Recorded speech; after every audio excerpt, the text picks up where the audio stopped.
Hear ye, hear ye! You are listening to an old-timey podcast. I'm Normie C. And I'm Kristen Caruso. And if you steal from my contractor's truck, I will look for you on Facebook Marketplace, and I will find you. Oh, we have a story to tell the history hose. And on this week's episode, I'll be talking about the 1904 Olympic Games in St. Louis. I'm so excited! Really? I really am, yes. Yes. Wow. It's one of those things. I didn't know anything about the 1904 St. Louis Olympics, still don't. But the second you started talking about it, it's everywhere. It's a thing. Kyla says it's because my phone is listening to me, but I just prefer to think that it's been around me this whole time. You think the universe is giving you signs. Yeah, signs to listen to my husband tell me a tale about the 1904 St. Louis Olympic Games. Actually, I think we want to hear about you threatening people stealing from your contractor. I didn't threaten. Okay, everybody. You got to share this story since you mentioned it. First of all, praise the good Lord above. The guys are finished on our brand new bathroom. Yeah. Woo! Yeah, we have a toilet, we have a shower, we have a sink, we have a little trash bin.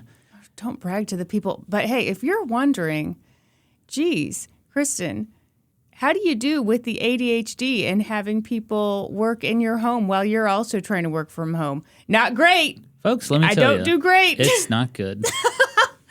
But no, okay. Last week, was it? 2 weeks ago? Last Friday. Someone broke into one of the guys' trucks, and they stole some stuff. And you know what? Some hoe, not a history hoe, obviously, because the history hoes would never, but some hoe then had the nerve to put one of those items up on Facebook Marketplace. Now, we couldn't be totally sure that we had the right hoe.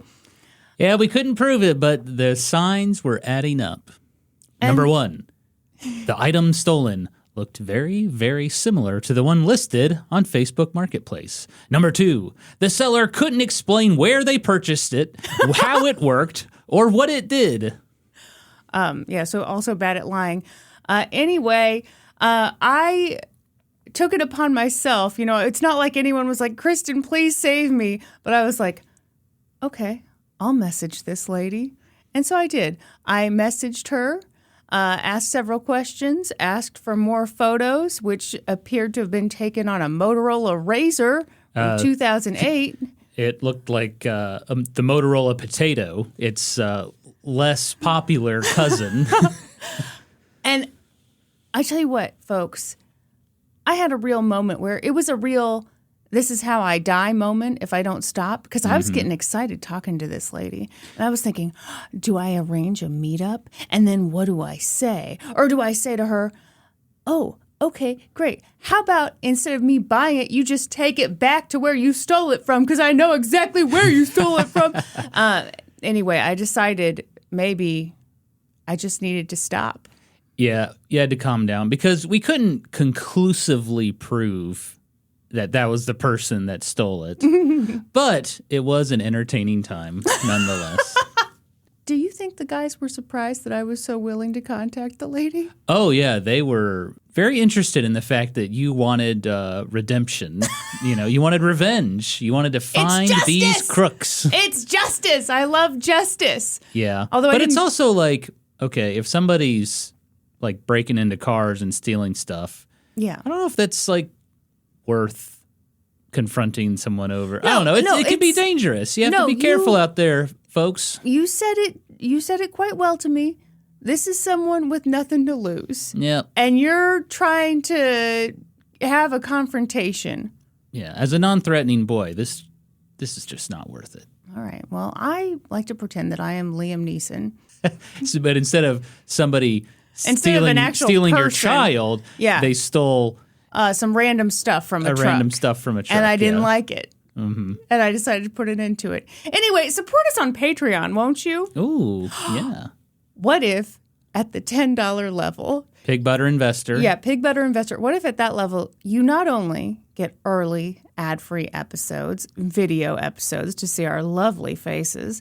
And, of course, all the other stuff, the Discord access, the bonus episodes, the thank you card and sticker signed by us. Oh, the value. Yeah.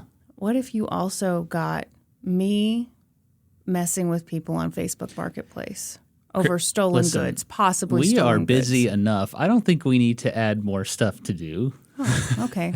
Well, anybody who thought that was a good idea, now you know who to blame it's it a on. fantastic idea, but we got to think about our health here too. All right. By the way, if for those of you on the $10 tier watching this video, Kristen, I don't think this sign of yours is very funny. I just noticed it. Everyone. For those listening on the audio version. I have a little sign behind me. And, you know, for a while it said, join Kristen's Night Guard. And that was a nice thing on there. And now it says, who farted? And I discovered there's a little arrow I can put up. And so I've got it pointed toward Norm. I'm glad you're finally messing with your little sign. It sat in a box for quite a while, but wow, okay. We busted it out, and now we're. You know what? I was very busy tracking down assholes on Facebook Marketplace. Right. Okay. You are just like Liam Neeson. I'm exactly like him in every way. Thank you. Anyway, have you heard that rumor that Liam Neeson has a huge dong? Oh, I believe it. Of course. Yeah, I look at that guy. I'm like, yeah, he's got a big dripping hog. Yeah, 100%. I'd be shocked if it was small. I'd be like, you're not really Liam Neeson. Yeah. You think you're Liam Neeson? Let me see that dick. No. That's not how the scenario plays out, Norm. But anyway, folks, please support us on Patreon. At the $5 level, you get bonus episodes with the videos, okay? So just imagine that. And you get Discord access. It's a good time. It is a fantastic time. Patreon.com/oldtimeypodcast. Very good. Kristen, we have a lot to cover today. Oh, okay. Well, quit messing around. All right, You're the one who brought up Liam Neeson's dick. It's true, I did. I take full responsibility. Let's dive into it. But first... Previously on an old-timey podcast. Oh. A French aristocrat named Pierre de Coubertin thought that athletic competition was the key to provide moral and social strength for a nation, break down social and cultural barriers, and even help secure world peace. Well, he really just wanted the French people to not look like weenies on the world stage, right? It's true, and so he decided to revive the ancient Greek Olympic Games on a global scale. The first modern Olympic Games took place in Athens, Greece in 1896, and they were relatively successful. Hot diggity dog! Coubertin believed that the Olympics were very special. They shouldn't be every year. How about every 4 years? And the country that hosts the games should rotate. That would ensure that the Olympics were truly international. And so, in 1900, the Olympics took place in Coubertin's hometown of Paris, France. Omelette de fromage. For those that don't speak French, that means cheese omelet. Oh, thank you. Did you ever see the episode of Dexter's Laboratory? No, I did not. Where all he could say was omelette du fromage? It's a classic. Is that mushroom? Or no, is it fromage cheese? Fromage is cheese. Okay, well, very good. And omelet is omelet. Pierre de Coubertin expected a huge turnout in Paris because the Olympics would be a part of an even larger event that was estimated to bring in 50 million plus people, the 1900 World's Fair. But internal politics and a lack of interest from other French aristocrats forced the Olympics to become a mere sideshow at the fair. It didn't help that the World's Fair organizers got rid of the word Olympics from the program. Instead, the athletic events were called the International Contests of Physical Exercises and of Sport. It was catchy. Coubertin vowed that future Olympics would never be a part of a World's Fair again, and they would take place in nations that actually cared about sports. And so when a member of the International Olympic Committee suggested that the United States should host the 1904 Games, Coubertin thought it was a great choice. Americans love sports. And soon the International Olympic Committee selected Chicago, Illinois, the Windy City, to host the 1904 Olympics. But Coubertin encountered some real buttholes along the way. First, there was a guy named James Sullivan. He was in charge of the Amateur Athletic Union, which essentially controlled American athletics at the time. Sullivan saw the Olympics as a threat and schemed to take power from Coubertin. But ultimately, Sullivan failed. Still, the two men became arch enemies. And then, a Missouri politician named David Francis basically threatened Chicago to give up the Olympics and transfer them to a new city, St. Louis, Missouri. Why? Because St. Louis would be hosting the 1904 World's Fair at the exact same time as the Chicago Olympics. And to make matters worse, Chicago struggled to get financial backing for the Olympics. Their promise of a brand new 75,000-seat stadium was falling apart. But the final nail in the coffin was when the St. Louis World's Fair announced they would be holding their own athletic competitions with the Amateur Athletic Union, run by Coubertin's nemesis, James Sullivan. Sounds like someone struggling for power. International Olympic Committee President Pierre de Coubertin hated World's Fairs. He really hated James Sullivan, and he didn't like St. Louis. But Coubertin loved the Olympics, so he did what he had to do. On February 10th, 1903, he announced that the 1904 Olympics would now take place in St. Louis, Missouri, instead of Chicago, Illinois. St. Louis World's Fair officials had 1 year to organize everything. And that is where we shall begin our story. Just 1 year, huh? That's it. That doesn't seem like enough time. Well, they definitely could have used some more time, let me tell you. When St. Louis World's Fair President David Francis received the news that the Olympic Games were being transferred to St. Louis, he was like, Yes! Yes! Meanwhile, Chicago was left feeling kind of empty-handed. I mean, they'd put a ton of time and resources to get the Olympics. It felt like the Olympics were basically stolen from them. Well, that's a little dramatic, but okay. Well, I guess St. Louis officials felt kind of bad about the whole situation, so they sent Chicago a check for They did? $6,954.47. Very expensive. It was to compensate them for all the work they had done up to that point. That's a very specific number. Well, adjusted for inflation, that's about $250,000 today. Yeah, but it's... Who gives a shit about adjusting for inflation? How did they arrive at such a specific number for that check? They probably had a kick-ass accountant, Kristen, and they said, this is how much we've spent. All right, fine. Certified CPA, a Chicago public accountant. Okay. Where's my rim shot? No, that does not deserve... Oh, God. So anyway, there was no time to waste. St. Louis had a ton of work to do to get ready for the World's Fair and the Olympic Games. And International Olympic Committee President Pierre de Coubertin was like, okay, what's the plan? And World's Fair organizers were like, okay, we're going to create an entire physical culture department for the World's Fair. And they're going to organize all the athletic events. They're going to make sure there's proper accommodations and equipment. We're going to set the rules. We're going to do everything. And don't worry, Mr. Coubertin, because this time we're going to call all the athletic events Olympics. Of course they should. Because if you recall, the 1900 Olympics, nothing was called the Olympics. Yeah, we didn't skip the recap. We listened to the whole thing. Oh, yeah, right. Well, Pierre de Coubertin was ecstatic. He was like, yes, hey, maybe these St. Louis Olympics, they won't be so bad after all. And he was like, amazing. What a great idea. And hey, if you're looking for someone to run the physical culture department, I really think we should talk to Albert G. Spalding. He was the owner of the Spalding Sporting Goods Company. Because to Pierre de Coubertin, Albert Spalding was the perfect choice. He was a former professional baseball player. He was the U.S. commissioner at the 1900 Olympics. He owned one of the biggest sporting good companies in the nation. Yeah, he had all those balls. So many balls. Wait a minute. Balls. Oh. I knew I had a sound for that. So he had connections. And Coubertin trusted that Spalding could run everything smoothly, and he knew that Spalding wanted the Olympics to be successful. But St. Louis World's Fair officials were like, well, we were kind of thinking James Sullivan No, that guy should run the sucks. Olympics. No, you are wrong. You know, president of the Amateur Athletic Union. Yeah, but he has demonstrated to the world that he's much like the hoe from Facebook Marketplace, okay? Oh, no. He's not a good hoe. We shouldn't even be calling her hoe, Kristen. A hoe is a term of endearment. That's right, but not in this case. Anyway, continue. Why do they want James? Probably because he kissed all their butts. Well, Pierre de Coubertin was seething. Yeah. He was like, no, anyone but James fucking Sullivan. Yeah.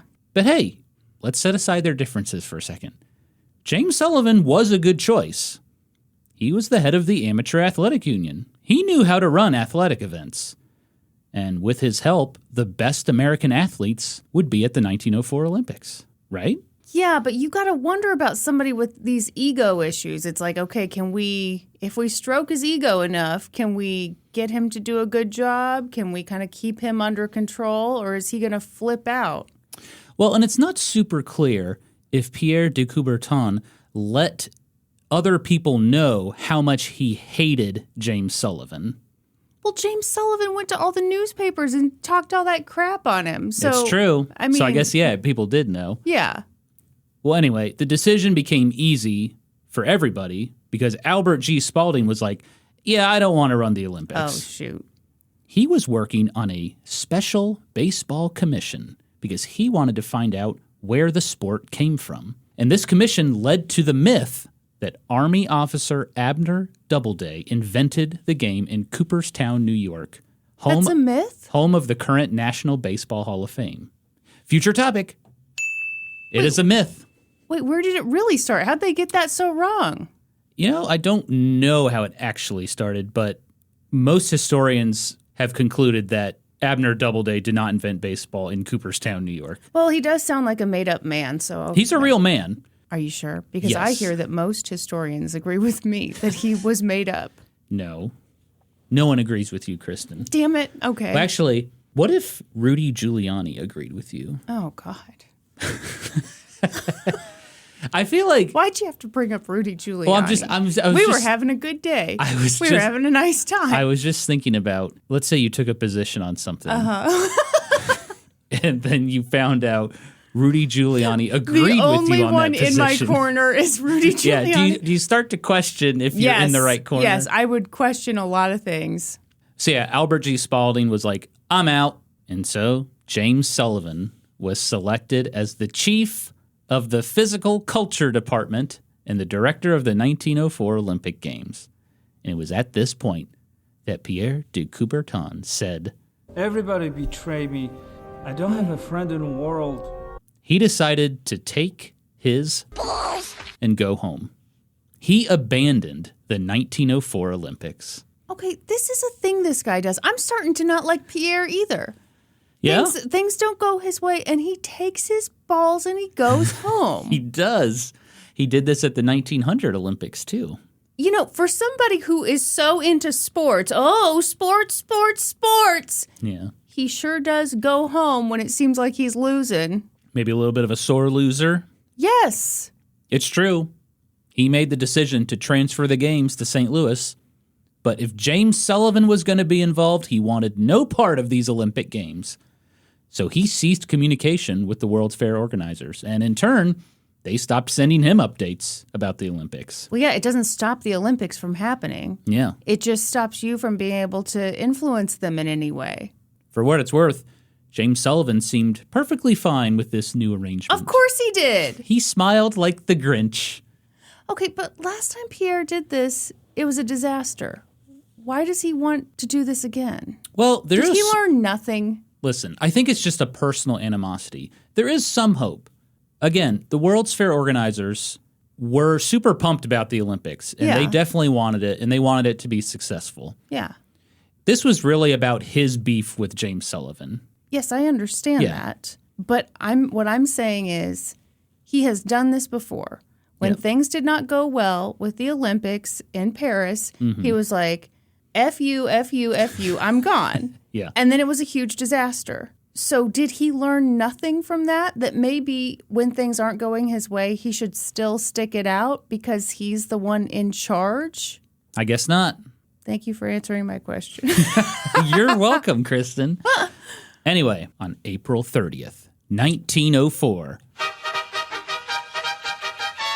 the St. Louis World's Fair officially opened for business. To honor the opening of the fair, President Theodore Roosevelt sent a telegram to be read aloud to the crowd. Oh, wow. Okay. A little underwhelming, huh? And Kristen, you might be wondering, Why did he send a telegram? Why wasn't he at the World's Fair? Well, it was a busy year for Teddy. He was running for re-election. So seems like a good event to go to. I agree. Mm-hmm. But he promised to attend the World's Fair in person once the election was over. Roosevelt's telegram stated, "This exposition is primarily intended to show the progress in the industry, the science, and the art, not only of the American nation, but of all the other nations in the great and wonderful century which has just closed." Kristen, when David Francis promised that the St. Louis World's Fair would be the biggest ever, he was not lying. It was the largest World's Fair to date. 1,272 acres of land. Oh, my. In beautiful Forest Park. It was double the size of the 1893 World's Fair in Chicago. Suck on that. By the way, we had some people in the Discord that were very defensive about the city of St. Louis. They did not appreciate your comments, Kristen. Listen, what'd they say, Norm? Well, they said the problem is you didn't go to the city museum, which has all the cool stuff. Okay. No response? Listen, I did feel kind of bad about my comments about St. Louis as the episode progressed. At first it was just me shitting on St. Louis, but then other historical figures started to shit on it even harder, Right. and then I felt kind of bad for it, and then I tried to backtrack, but it was too late. It's too late. Too late to apologize. But then the St. Louis Defenders came out, and boy, are they a boring group. Kristen, you're making things worse. You got that shovel. You're digging. I know. I do have the shovel, and I am digging. Listen, I'll say something, and if we need to cut it, we'll cut it. Let's hear it. But I don't think a city can be one museum trip away from greatness. Well, they had other reasons, too. Hey, the St. Louis Zoo, remember we went to the zoo. Yeah. It was pretty cool, and it was completely free. How much time are these people who live in St. Louis? I think a few people did live in St. Louis, yeah. Okay, well, you got to defend where you're from. I can't fault them for that. That's true. They've got to pretend that St. Louis's take on pizza is delicious when they know deep down it's not. Yeah, that pizza is not good. I'm sorry, St. Louis folks. I'm not a fan. We're going to have just a hole in our listenership. No St. Louis. Kristen. I'm going to be hit with toasted raviolis next time I'm out walking around. It's going to come from two angles, too. Yeah. There's going to be two toasted ravioli shooters. One was on the grassy knoll. Membership in Kristen's Night Guard is going to plummet after this episode comes out. Come on over to the Norm Troopers, folks. Unless, hear me out. Sure, the St. Louis Defenders will not be in Kristen's Night Guard. But you know who will? Who? Anyone who has spent more than a 3-day weekend in St. Louis. Kristen. You know I'm right. Listen, the people defending St. Louis, they brought up some cool stuff. No, there is maybe cool we stuff. need to go back and check it out. It sounds like you don't want to. There is cool stuff in St. Louis. It's just, to me, a city that really doesn't warrant being the site of a World's Fair, an Olympics, a week-long vacation. I mean, I think that's what makes the 1904 Olympics so interesting, because you hear St. Louis, Missouri just doesn't seem like a place that would host the Olympics. But it was a very different time. It was. It was old-timey times. That's and right. Kristen, let me tell you, the city of St. Louis spared no expense when it came to this World's Fair. They added 450 new streetcars to their transit system. Damn. They took passengers to the fairground every 15 minutes. The city rebuilt 70 miles of streets. They added 30 miles of new streets. They built a railroad inside the World's Fair so it could take people to all the exhibits. 62 countries, 43 states had exhibits at this show. And in total, around 20 million people attended the St. Louis World's Fair. Jeez, this was the OG Epcot. You're not lying. This was a huge World's Fair. It lasted 7 months, and there's simply no time to talk about everything, so we're just going to go over some of the highlights. Okay. At the heart of the St. Louis World's Fair were 11 monumental palaces, and each one was dedicated to a subject. The Palace of Electricity, the Palace of Fine Arts, the Palace of Horticulture, the Palace of Machinery. People could check out the latest technologies and inventions sweeping the world. And what do you think, Kristen, was the hottest new craze in 1904? The hottest new craze. Okay, give me... The latest, I don't know the word for it. It was like a brilliant achievement that had just happened. Oh, gosh. Well, now you're going to reveal my total lack of knowledge about it's time okay. and dates. Let me take some guesses. All right. Okay, so we already had electricity because there's the House Electricity. of Electricity. Yep, that was electricity was everywhere. a thing. People are bored by it. When was the telephone invented? 1876. Oh, shit. Old news. Okay. Boring. How about, okay. All right. 1904. Something sweeping the nation. Is it Sweeping the world, baby. Oh. This was world changing. Whoa. Giving me some hints, aren't you there, son? Okay, let's see here. It was the... I don't know. What is it? So you're not going to guess. Oh, yeah, come on. I feel like I should guess something, but I'm really Just drawing say a something. blank. Can you give me like a hint? And by like a hint, I mean a hint. Transportation. A car? Not a car. That's a good guess. Thank you. The hottest new craze was flight. Oh. Because just a few months earlier, the Wright brothers had flown the very first airplane on the beaches of North Carolina. Fun fact, when I was in the marching band in high school, we performed at the 99-year anniversary ceremony. Wow. And then couldn't do the 100-year, huh? Well, I quit marching band for the 100th year, and I missed hearing George Bush speak. Wow. Yeah. Regrets? I've had a few. That's true. I got tired of performing at football games every Friday and then waking up early and performing in parades on Saturday. So I was like, I am done with marching band, which sucked because I really loved symphonic band. But the rule was you can't be in symphonic band if you didn't do marching band. You know what that means? That means your band teacher knew symphonic band was like the draw. The cool part. Yeah. And he's like, Yeah. got to set up some rules around here. I was not into marching band, and those uniforms smelled horrible. Were they dry clean only? Dry clean only. And no one dry cleaned them? They were like made of wool. Of course they were. Oh, Hot and stinky. You performed in North Carolina. Yeah. Ugh, gross. Ugh, yeah. Maybe someone should put out a candle with that scent. My God. You know those like joke Harry Potter jelly beans? I should submit a flavor. Old marching band uniform. Yeah. High school flavor. marching band uniform. Yeah. Oh, my. So anyway, to celebrate this crazy new thing called flight, the St. Louis World's Fair held an aeronautic competition.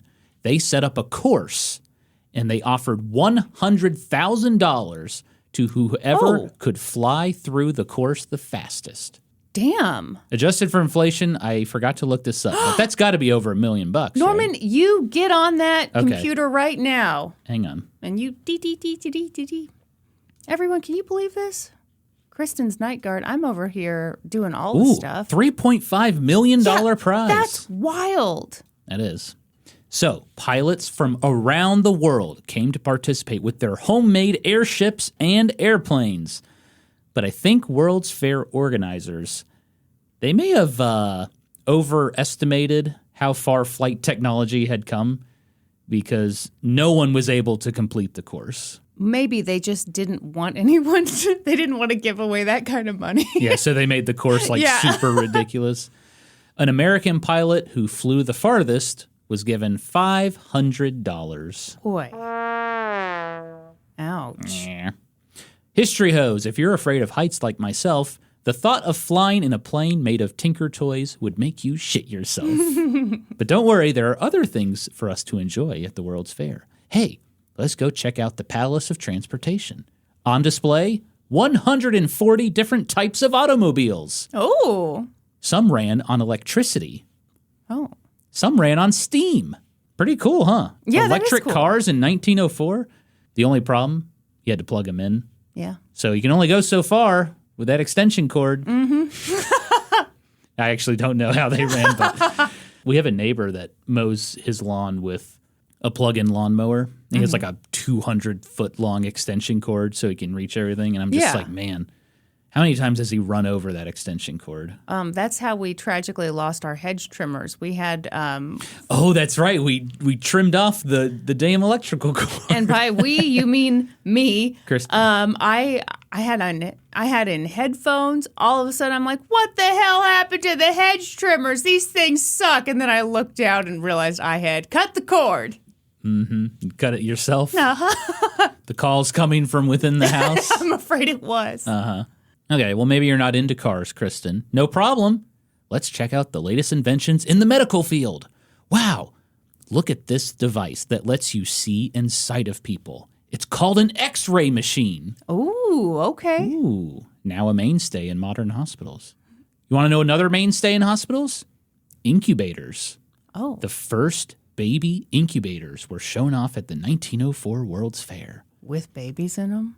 Oh, Kristen. It was not just a demonstration of the machine. Oh, For gross. 25 cents, fairgoers could gawk at preterm immunocompromised babies in incubators. There was even an attached gift shop and cafe. Oh, my God. What did they sell at the gift shop? Little teeny tiny babies? You know they did. Maybe I attended the 1904 World's Fair and all I got was this lousy T-shirt. You wish. I guarantee you they sold itty bitty babies. Maybe, and no one was like, this is weird. Maybe a little incubator keychain. So yeah, this was a really stupid idea. In fact, sadly, several babies died at the World's Fair because of the insane amount of germs they were exposed to. They had to put up an additional layer of glass to keep people further away from the babies. Oh, no one was like, let's just remove the babies? The solution was not remove the babies. The solution was put up another layer of glass. This is disgusting. Okay, so maybe visiting that exhibit was a bad idea, Kristen. Let's leave. I don't know if you have an appetite after seeing that, but let's check out the food court. It's got an assortment of new foods to try from all around the world. Ooh, okay. As one historian wrote, you could have breakfast in France, a mid-morning snack in the Philippines, lunch in Italy, and dinner in Japan. Oh. Ooh, sounds like a cruise ship. Sounds like you're going to have a rough evening. How are the toilets at the 1904 World's That's Fair? what we really need to know.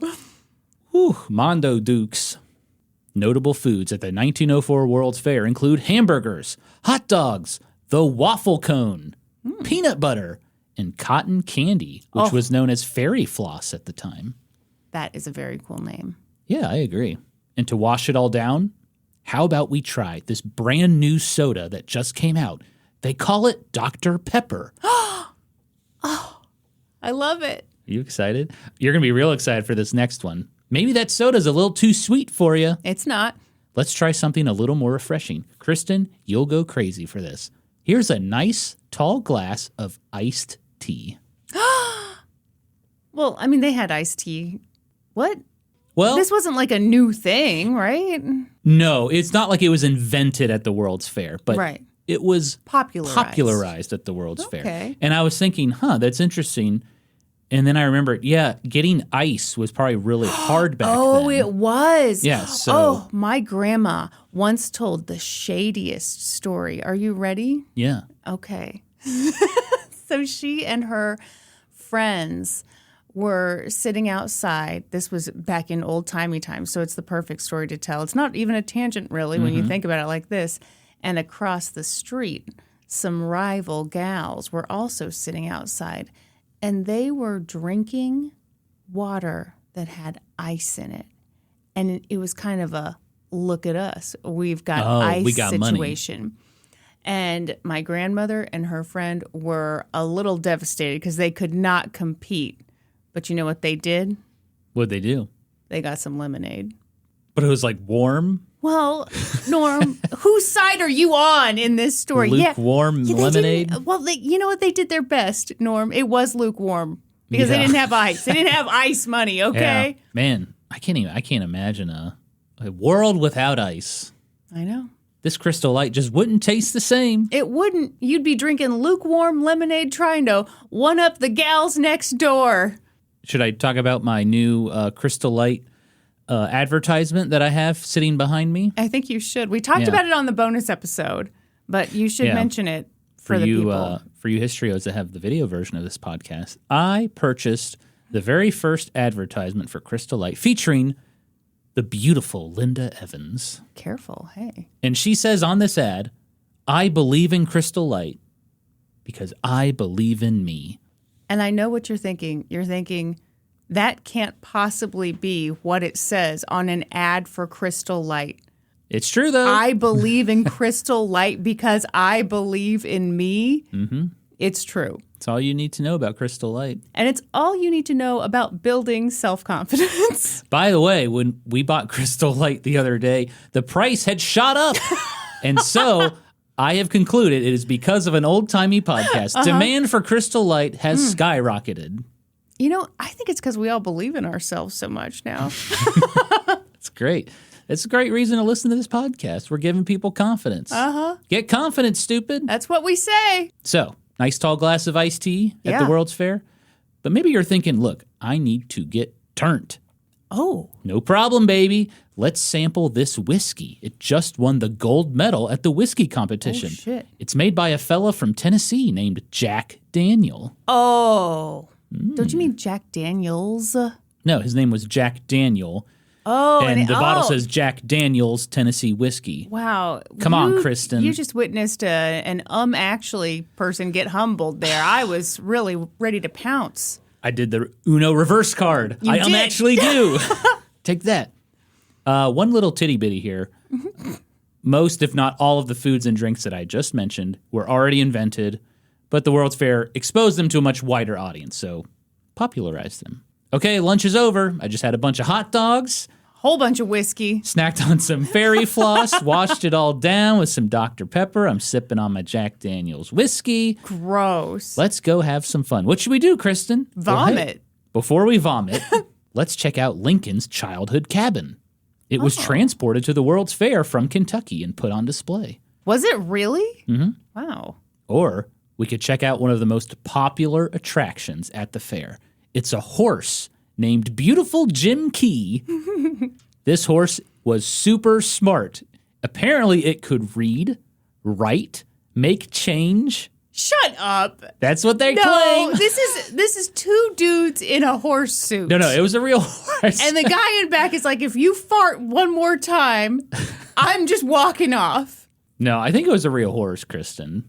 If it was a real horse, that thing did not make change. It did not read. Here's your change, ma'am. Oh, man. I would have loved to see a horse that could make change. Or one that could even... How do you even write? How did it write? It didn't. They claimed it did. Why would they lie? For money.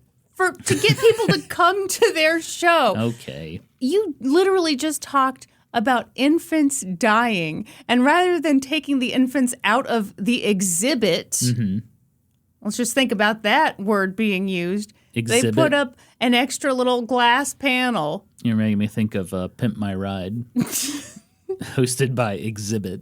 Anyway, well, how about in the evening we go to the Palace of Electricity because they lit it up at night. It was gorgeous. And we can all sing along to the World's Fair theme song.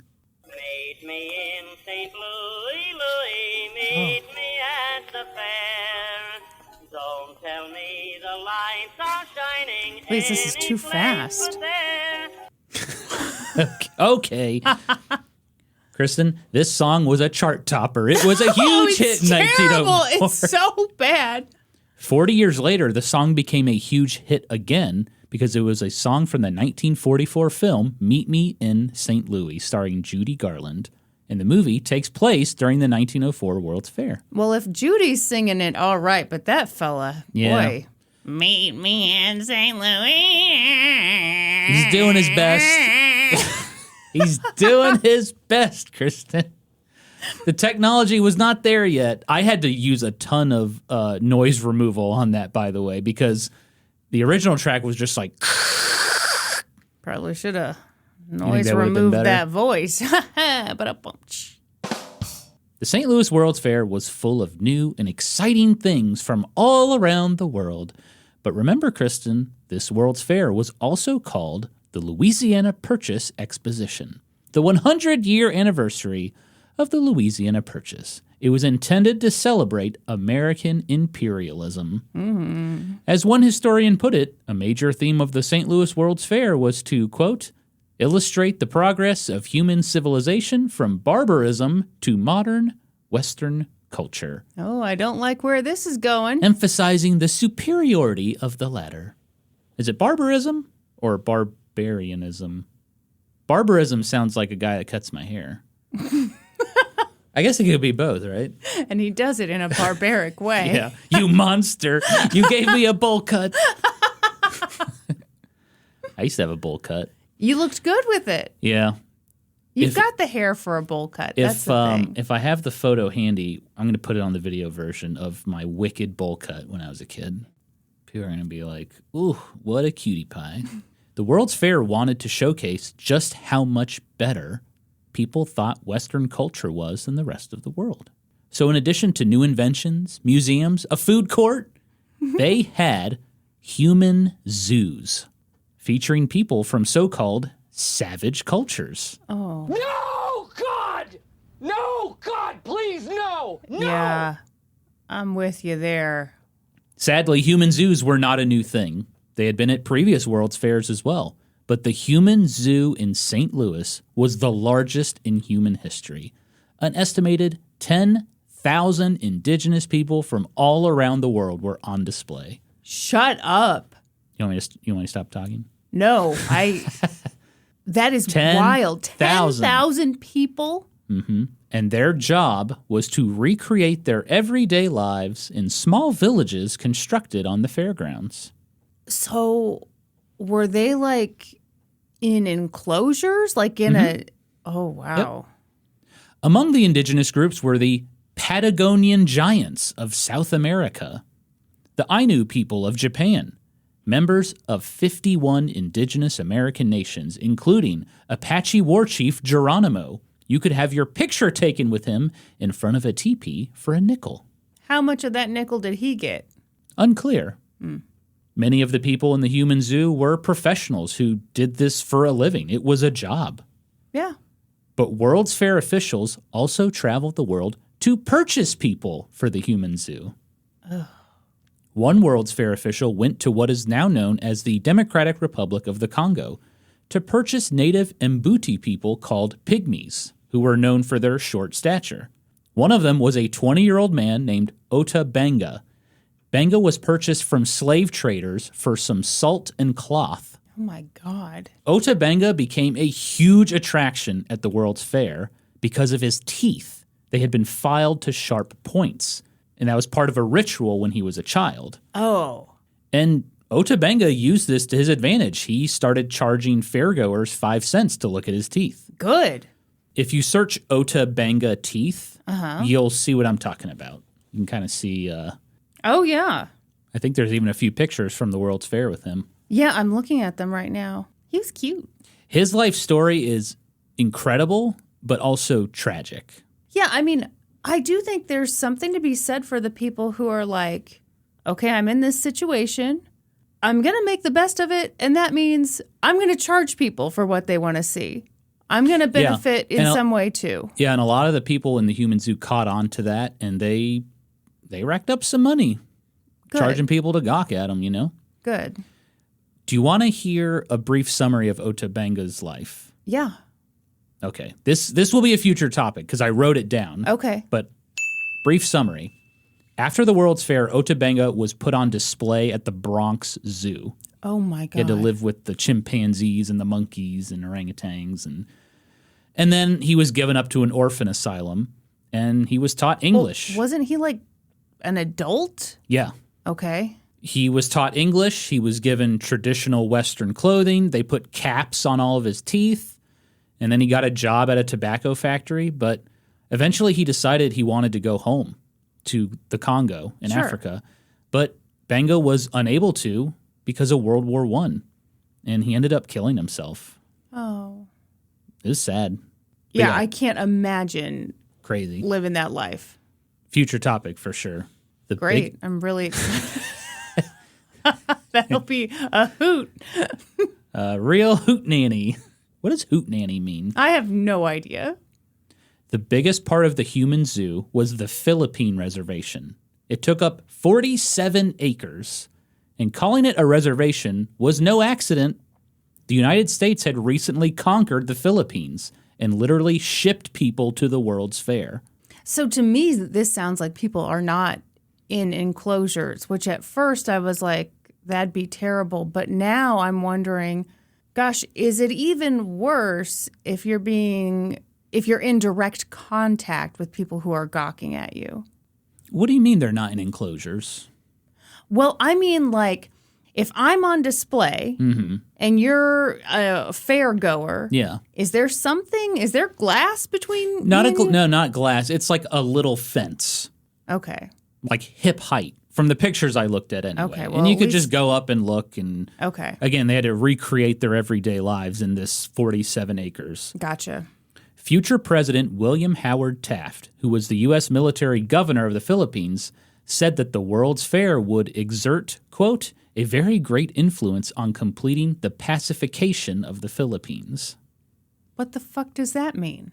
Basically, we're going to expose these Filipinos to the way things are done in the West, and then they'll get rid of their savage ways. Oh, God. One Filipino tribe at the fair, the Igorots, were known for eating dogs. This was not part of their regular diet. It was more for rituals and ceremony. Been doing it for hundreds and thousands of years. But the World's Fair basically forced the Igorots to perform these sacred ceremonies every day for fairgoers. It's estimated they ate up to 20 dogs per week. And it started this terrible rumor that still exists today that, Filipino people, they all eat dogs. Wow. In conclusion, the human zoo was gross and awful. I also want to say the thing about eating dogs. Yeah. If you eat cows, if you eat chicken, if you eat pigs, like, let's not judge people for what they're eating. Like, if you're also a meat eater, how about you back off? I'm a meat eater, make you work hard, make you sweat hard, put more barbecue sauce on my plate. As long as you don't start nibbling on my forearm, I think we're fine. Hey, you know what else is gross and awful? What? Segregation. No, God! No, God, please, no! No! This episode has taken such a dark turn. We were talking about fairy floss a minute ago. I want you to experience the highest of highs, like iced tea and cotton candy, and the lowest of lows, like human zoos. Oh. Racism was alive and well at the St. Louis World's Fair. Well, obviously. Hey, black people were allowed to attend the fair, but things like bathrooms, restaurants, totally segregated. And discrimination was rampant. There were apparently plans for a Negro Day, where prominent black leaders, including Booker T. Washington, planned to go to the World's Fair and give speeches. But discrimination at the fair was so bad, basically everybody withdrew from the event in protest. For example, the 8th Illinois Infantry, an all-black volunteer military unit, they planned to march in the Negro Day Parade. Yeah. But they weren't allowed to stay in the military barracks on the fairgrounds. They had to set up their own tents elsewhere. This is so shitty. But hey, wait a minute, Kristen. Let's hear both sides. No. Because the World's Fair organizers, they denied any discrimination. Of course they did. These reports were preposterous. In fact, we love black people here at the World's Fair. We even have an exhibit for them. It's called The Old Plantation. Oh. Black actors sang songs, they worked in fields, and they staged a fake religious revival. Great. Interested in attending? No. Checking it out? No, I went to Colonial Williamsburg. That was close enough. That was enough. Oh, man. I'll never forget going to Colonial Williamsburg. I want to talk about places that suck. Colonial Williamsburg sucks. I just remember I was reading like a historical marker or something. Yeah, hopefully this has changed. We went in like 2010. Yeah. I think. Yeah. And the marker was like, the U.S. was a brand new nation, blah, blah, blah. And during this time, agricultural specialists worked the fields. And I was like, that is quite a twist on the word enslaved people. Yeah. So I remember at first, like, not even understanding. Yeah. Because, like, that's not a term that we use. Agricultural specialist? Nope. No.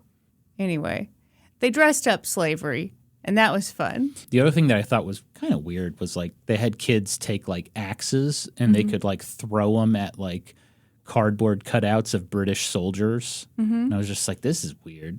Like training them to be soldiers at this amusement park. I don't know. And then like there was nothing original there. It was all like rebuilt. Some of it was original, but you couldn't There was go like in one it. building. Oh, and that was also where we saw that 10-year-old child like making out with his mom's arm. Yeah, we were on a tour, and to be fair to the kid, it was boring, but I didn't lick anybody's arm. He was like tongue kissing his mom's arm. I don't know what was going on there. Nothing good, I'll tell you that. Nothing. That boy was a forearm specialist. And I remember his mom was like, "What are you doing? Stop it." And then he stopped. Do you remember that? I remember it perfectly, Norm. Even his mom was like, "What the fuck? What has Colonial Williamsburg done to my son?" The only thing weirder would have been if she didn't say anything and just let it happen. It's true. Boy, this episode's disturbing.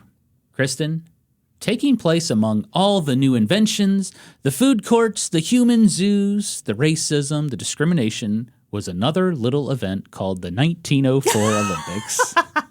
The Olympic Games officially kicked off on May 14th, 1904. And opening the Games was a very special guest. It was Secretary of State, John Hay. Hey! Hey! Fun little titty bitty. Wow. Which is what I'm calling fun facts now. Yes. I've officially trademarked the word titty bitty. I don't think you have, but go on.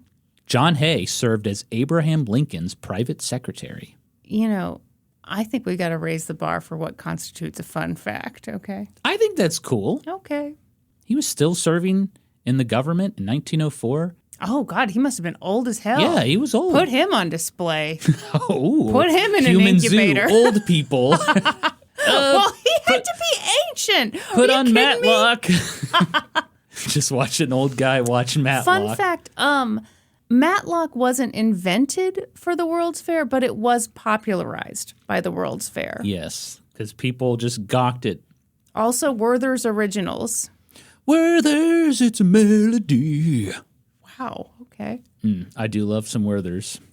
Shout out to Werther's. I'd love a little jar of Werther's right here on my recording desk. You know what? I'm going to make a bet. And then I could be like, so, Oh, it'd be The Olympics. disgusting.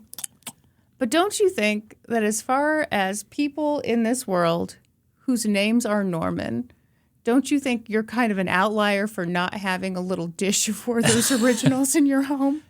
fun fact, 95% of people named Norman have a dish of Werther's in their house somewhere. And a gently used Kleenex in their pocket. It's still good. I don't have one of those. Well, you got some stuff to do, Your don't father you? likes to do that. Oh, my God. Both my parents do it. It's disgusting. They should be publicly Yeah. shamed, which Your is what I'm parents doing now. are disgusting.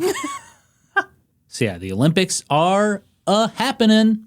Fairgoers opened their Olympic program books to check out the upcoming events, and wow, these Olympics sure are long. They take place from May to November. That's the entire World's Fair. Looks like they added some new Olympic events, too. Here's one I think you might love, Kristen. The Missouri High School Track and Field Championships. Why just Missouri High School? That's not Olympics. Kristen, are you asking yourself what the fuck is going on? Yes, that's not the Olympics. Allow Normie C to explain. Okay. If you recall, one of the major problems with the 1900 Olympics in Paris was that literally none of the athletic events were called the Olympics. They were called the International Contests of Physical Exercise and of Sport. Norm, we don't have time for you to keep saying that whole name. We can't be here all Right. night. It takes me 30 seconds to say that every time. And as a result, many competitors didn't even know if they were competing in the Olympics. The International Olympic Committee had to go back and sort through every athletic event and determine if it was Olympic or not. Some athletes found out years later they had won an Olympic competition. It was a mess. Yeah. So this time around, Pierre de Coubertin was insistent. If there is an athletic event at the 1904 World's Fair, you have to call it the Olympics. Okay, but he fucked off and went back to France. So He did. who's in charge now? James Sullivan. And he took that request literally. Every single athletic event at the World's Fair was listed under the Olympic Games, and that included Missouri State high school competitions. Wait, so did they get Olympic medals? YMCA basketball. Shut up. College baseball and football championships. The Amateur Athletic Union championships. Literally, if there was an athletic event, it was under the Olympic Games title. And if you're wondering, gee, I sure wish this was more confusing, don't worry, it is. Because during 1 week of that 7-month schedule, there is a series of competitions called the Olympic Games. Okay. James Sullivan considered these the track and field events. So they have the same problem as the last Olympics. At the 1900 Games, nothing was named the Olympics, so no one knew what was Olympics and what was not. Right. At the 1904 Games, everything is called the Olympics, so no one knows what's Olympic and what's not. This is a perfect example of the sort of chaotic operation of the early Olympic Games. There's no rules or standards yet. Mm-hmm. And years later, to no one's surprise, the International Olympic Committee once again had to go back through all of the events at the 1904 Olympics and determine what was Olympic and what was not. And here is how they did it. An Olympic event must have the following. Number 1, the event must be open to international competition. So yeah, the Missouri High School Track and Field Championships does not count. Not an Olympic event. Number 2, no handicapped events. Oh. I know what you're thinking. Are they talking about like Paralympics? Yeah. That's actually not what they're talking about. Back then, a handicapped event was competition between athletes of any skill level. And the less talented athletes were given advantages. So, for example, they got a head start in a race, or they got distance added to like their hammer throw. Okay. The physical culture department of the St. Louis World's Fair thought handicapped events were a great way to introduce new people to athletic competition. Sure. Plus, they also gave veteran competitors a chance to kind of warm up for the main events. It's like if I raced Usain Bolt. Honestly, it sounds pretty funny. Yeah. I would actually love to see normal, everyday people compete in the Olympics. It would be amazing. I would watch the shit out of that. Okay. There is a wonderful, wonderful segment. Gosh, what was her name? Katie Nolan. She's a sports reporter for TV. She went through Twitter. I'm still calling it Twitter. Yes.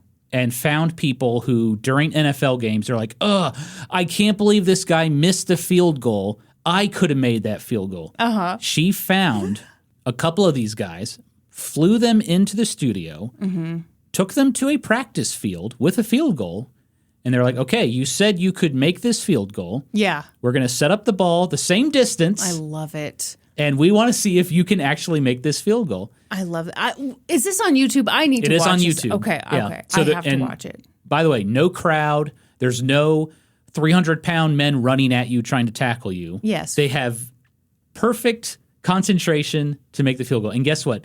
None of them could make the field goal. This is amazing. This is my It's favorite. one of my favorite things I've ever seen. Katie Nolan. Well, you know my favorite part of a Royals game. What's that? Oh, Norm, the hot dog race. Everyone, boy, if you want to experience true joy in your life, I'm sorry. I noticed you looked at the time. Are we running way over? Am I Don't being worry ridiculous? about what I'm looking at. I am the technology. He's just looking at Linda Evans. I'm the technology boy of this podcast. I glance at the time every now and then. Okay. Well, let me tell you something, folks. You haven't lived until you have seen at Kauffman Stadium. They don't do this all the time, which is a huge mistake. They need to do this Massive. every game. Usually it's 3 dudes. That's my favorite. One is dressed up in a ketchup costume, one in a mustard costume, and one in a relish costume. Are these costumes big and cumbersome? Yes. That's half the fun. And then the 3 of them race. And here's my perfect scenario. What I need in a hot dog race is I need all 3 of these fellas to be about 10 years outside of high school. So 28, 29. That's ideal. 28, 29. Late 20s. Yep. They're not old enough yet to have been humbled by their bodies yet. Okay. They are just close enough to high school to feel like somehow, even though they haven't played a sport in years, they still got it. Mm-hmm. I could have gone pro. Could have gone pro, but I hurt my knee. Yeah. So now I'm running in the hot dog race. Yes. At the Royals game. And what I'm looking for in these three fellas, again, 28 years old, ideally, I really need them to not be very self-aware. I need them to not look at those costumes and think, oh, this is a little funny, or, oh, this is, there are no stakes here. It's just a good time to make people giggle. No, I want them to take this very seriously, which is why, ideally, for me, the three guys have to be white guys.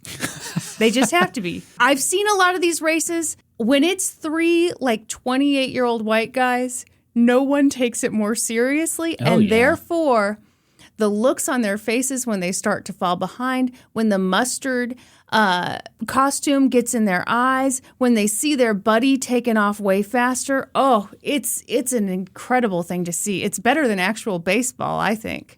Well, how jealous are you that the last Royals game I attended, they had not one, not two, not three, but 4 hot dog races? Oh, that makes it less special, actually. Oh, you only want one per game? Yeah, I want the pressure to be on these fellas. Well, it was like a tournament. Oh. How old were the guys? It was a combination of guys and gals. Uh-huh. Okay. Varying ages. But here's what was stupid. They had a former professional soccer player in the race. And of course, he won the whole thing. No, I don't want to see that. It just wasn't that much fun. No. We need the late 20s dudes. Late bros. 20s, amateurs, not a speck of self-awareness, but a lot of heart. Okay, continue. Just imagine if they had hot dog races at the Olympic Games. That'd be amazing. But no professional athletes. None. No. It's all people who showed up to watch the Olympic Games. Surprise, you're competing. Yes. Okay, so let's just a brief recap because we went on that hot dog race tangent. Mm-hmm. Number 1, the event has to be open to international competition. Number 2, no handicapped events. Okay. Number 3, there can be no restrictions on age, religion, national origin, or competence. If you qualified for the Olympics, you belong there. Oh, so no, like I know the old ones, it was like only white men, please, and only men who've never worked with their hands before. Yeah, so this is later when they were going back through the events and trying to determine. So yeah, at the 2024 Olympics, so what if Ray Gunn received 0 votes for her breakdancing? She qualified, she belonged there. Number 4, amateur athletes only. This is no longer a rule, but it did exist back then. So there you have it, Kristen.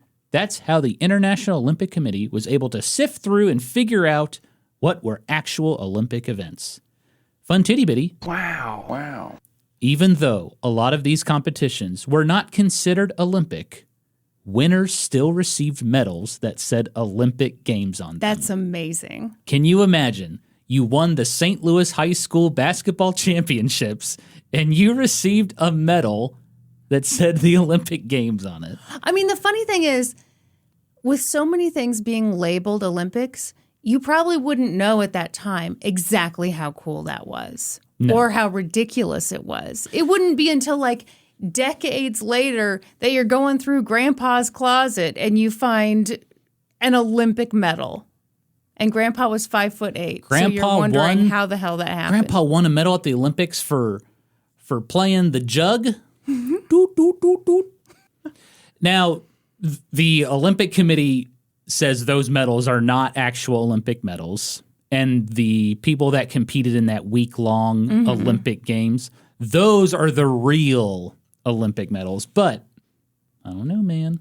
Man, if these things pop up on eBay. I did try to find some. Did you? Yeah. I mean, you got It's just wild. Can you imagine going through an estate sale? It's some old barn in Bumville, Missouri, and it's this is Grandpappy's Olympic medal when he won the curling event for his high school. That's wild. I don't know. Okay, so yeah, there were a lot of athletic events at the 1904 World's Fair. And there's no way I can cover them all, Kristen. It would be cuckoo bananas. So we're just going to go over the most notable events. But before we do, there is one more athletic event I'd like to talk about that technically was not listed under the Olympic Games program. However, it was referred to among World's Fair officials as the, quote, Special Olympics. Okay. It was called Anthropology Days. Oh, no. Are you getting a bad feeling? Yes, because of the stupid smirk on your face. You're reading my tell. Be terrible at poker. Mm-hmm. Remember all those indigenous people that were part of the Human Zoo exhibit at the World's Fair? I do. Okay, here's an idea. What if we gathered them all up and we had them compete in sports that they have never played before? For science. How is that science? No, God! No, God, please, no! No! Is that a new permanent addition to the soundboard? I mean, you could just have people from the Philippines, if they wanted to compete in the Olympics, represent the Philippines. But no, we can't do that. They're savages, Kristen. They don't deserve to be in the Olympics. Okay. However, there were exceptions to that. More on that later. Okay, so whose idea was this? Give you a hint, it was two old white guys. The first was Dr. W.J. McGee. He was head of the anthropology department at the World's Fair. And as an anthropologist, Dr. McGee wanted to collect data about the athletic prowess of indigenous people from around the world. Would you like to take a guess who the other old white guy was? I mean, how am I going to just... Kristen. Okay. You've heard part 1 of this episode. We're in part 2. Who's a big douchebag? Freaking James, what's his face? James fucking Sullivan. Okay. President of the Amateur Athletic Union, head of the World's Fair Physical Culture Department. James Sullivan believed there was a racial hierarchy in the world. In fact, he was sick and tired of people thinking that indigenous people were more naturally athletic than the white man. He was sick of it. So let's test their athletic prowess. It's going to be a scientific test of speed, strength, and stamina of so-called savages. And James Sullivan hoped that with the data they collected, it would prove once and for all that the white athlete was the superior athlete. That's how a white man plays guitar. This is wonderful. No, it's not. This is terrible. Why is this wonderful? Because he wants to prove something that is just not true. Well, James Sullivan and Dr. McGee had to find indigenous people at these human zoos who would compete in the Anthropology Days event. Mm-hmm. And when they asked, many of them refused. Yeah. They were at the World's Fair to be in a human zoo and make money. They weren't there to compete in athletic events that they'd never even heard of. Right. Right. You're setting us up to be humiliated. Exactly. Yeah, they knew. But eventually, McGee and Sullivan managed to convince, or perhaps coerce, enough people to participate. On August 16th, 1904, the first day of Anthropology Days began. The St. Louis Post-Dispatch headline read, "Barbarians Meet in Athletic Games." Oh, my God. On the first day, competitors were introduced to European-style sports, things like the shot put, high jump, long jump, the mile run, the javelin toss, tug of war. Rules were only briefly explained, plus there's an obvious language barrier. And plus, you want them to do badly. You want to establish white people are better at this. So it's not to your advantage to, like, explain rules or, like, pick the most athletic-looking people. Yeah. Let's really influence these results. Competitors were given little to no practice either. And the results were not surprising. For example, during a race, a few competitors, they didn't understand they had to run through the banner at the finish line. Many of them just waited there for their teammates to catch up. Sure. It was a sign of sportsmanship. Well, also, like, I don't know, if you see a barrier, your natural thought is not, oh, they want me to run through this and True destroy statement. this barrier. James Sullivan was not amused. They aren't taking this seriously. What are they doing?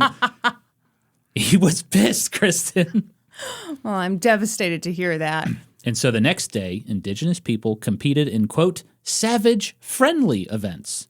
There was a tree climbing contest, mud throwing, greased pole climbing, spear throwing, and the winner of each competition received not a medal, an American flag. Okay. Anthropology Days was poorly attended. It was racist. It was demeaning. Even in 1904, it was rightfully condemned by the public. Really? Supposedly, because I could not find the actual source, but I will mention it, Okay. Missouri icon Mark Twain refused to attend the 1904 World's Fair because of Anthropology Days. Good for him. Let's assume it's true. When International Olympic Committee President Pierre de Coubertin heard about Anthropology Days, he was appalled. He called them embarrassing, inhumane, flawed, a mistake. And this is coming from a guy who had his own recipe for spicy, problematic stew. But Dr. McGee and James Sullivan were big fans of Anthropology Days because as far as they were concerned, it proved that savages were no match for civilized men. Just look at how terrible they were at sports. Okay. James Sullivan wrote, quote, "The whole meeting proves conclusively that the savage has been a very much overrated man from an athletic point of view. Lecturers and authors will, in the future, please omit all reference to the natural athletic ability of the savage." Oh. Please, From henceforth, You please delete. stop saying that other people are better than me at stuff. please delete. That's how a white man plays guitar.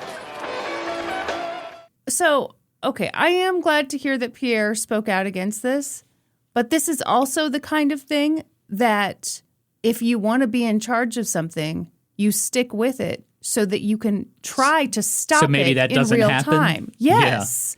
Now, I will say Pierre de Coubertin wrote that many years later. He didn't write it at the time. Okay. Just figured I'd note that. No, that does reveal something about, and it, you know, you talked about his own racism, and it's like, yeah, maybe he waited until it was truly out of fashion, Oh, yeah. and then he spoke out. But again, I stand by my earlier point. If you really are disgusted by this, that's why you stick around.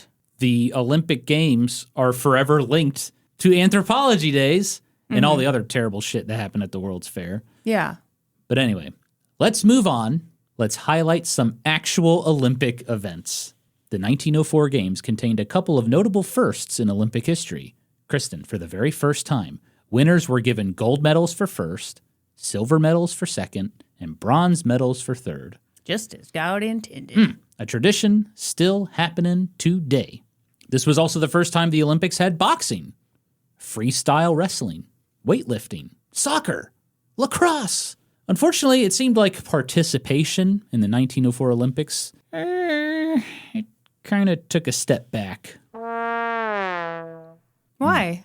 650 athletes competed at the 1904 Olympic Games. That was about half as many from the previous Olympics. Again, why? I'm getting to it. Oh, I'm Calm sorry. down. I'm sorry. I'm excited. Keep your britches on. I'm keeping them on. Out of those 650 athletes, 525 of them were American. 81% of the athletes were from the United States. Or they were competing for the United States. Okay. Because many of them were not born in the United States, but they lived there. Mm-hmm. Less than half of the Olympic events had athletes from other countries. In fact, only 15 countries sent athletes to St. Louis. What gives? Well, back in 1904, there were no national teams. Athletes had to figure out for themselves how they were going to get to the Olympics, and accommodations too. Find a hotel room, Airbnb, set up a little tent. The trip to St. Louis, Missouri was long and expensive. Not to mention the Russo-Japanese War had just kicked off. So it kind of made travel a little harder for anyone living in that hemisphere. The International Society of Olympic Historians described the 1904 Olympics as, quote, very much an American college competition. And the numbers certainly back that up. Most events were held at the beautiful World's Fair Stadium, a brand new facility that could hold around 19,000 spectators. Woo! Plaque alert. Kind of. Okay. I'm using the plaque alert sound, but it's more like building alert thing. Okay. Kristen, the World's Fair Stadium is still around today. Oh, really? It is called Francis Olympic Field. Okay, I got to look it up. It was named after World's Fair president David R. Francis, and it is now part of Washington University in St. Louis. Oh, cool. Okay. Did anyone at the time note the irony of, oh, we don't have any international people here, but like we've brought in all these people from other countries and forced them to be on display? Oh, don't worry. Okay. We're going to get to that. All right. Okay. Let's highlight some of the incredible achievements at the 1904 St. Louis Olympics. It's the only sound that made sense to me. First up, we have gymnastics. There were actually 2 separate gymnastics competitions. They were both considered Olympic. We're going to talk about them both. Up first, the International Turners Championship. When I was researching this, my immediate question was, what does turners mean? Yeah. It's an old-timey word for members of German-American gymnastics clubs. They were called turners because, you turn your body and stuff in the air. Sure. Competing in this event were athletes from the United States, Switzerland, Germany, and Austria. Athletes had to perform on the horizontal bar, parallel bars, the side horse, the long horse, as well as the long jump, the shot put, the 100-yard dash. Okay. What the hell? Yeah, the International Turners Championship also included some track and field events. Why not? Sure. There's no rules right now. Let's just do whatever the fuck we want. Each athlete had all of their scores combined, and the winner was Julius Lenhart of Austria. Congrats to Lenhart, but I really want to talk about another athlete that competed in this event. He's an American named George Iser. Iser kind of stood out from the other competitors because he had a wooden leg. Oh my gosh. It's unclear how Iser lost his leg. Newspapers were very vague about it. It was an injury, an accident. Wikipedia says he was run over by a train, but the source provides no evidence of that. But that's not important. What is important is that Iser was the very first Olympic athlete to compete with an artificial leg, and he was the only one to do it until 2008. Wow. At the International Turners Championship, George Iser finished 10th out of 118 athletes in the apparatus competitions. That's very impressive. Yeah. However, he understandably finished dead last in the track and field events. Yeah. And since all the scores were combined, he didn't do very well overall. But George Iser would get another chance because there was a second gymnastics event, the Amateur Athletic Union Championships. This time, there were no track and field events, just the apparatus competitions, and each apparatus was an individual event, so they didn't combine scores anymore. And George Iser brought his A game, baby, because he did way better this time around. Kristen, he placed first in the parallel bars, first in the long horse, first in the rope climb. Damn. Second in the combined exercise, second on the side horse, third on the horizontal bar. He took home 6 medals. That is so cool. It was a spectacular performance. Next up, we have lacrosse, where the world's best will compete for Olympic glory. Well, maybe not.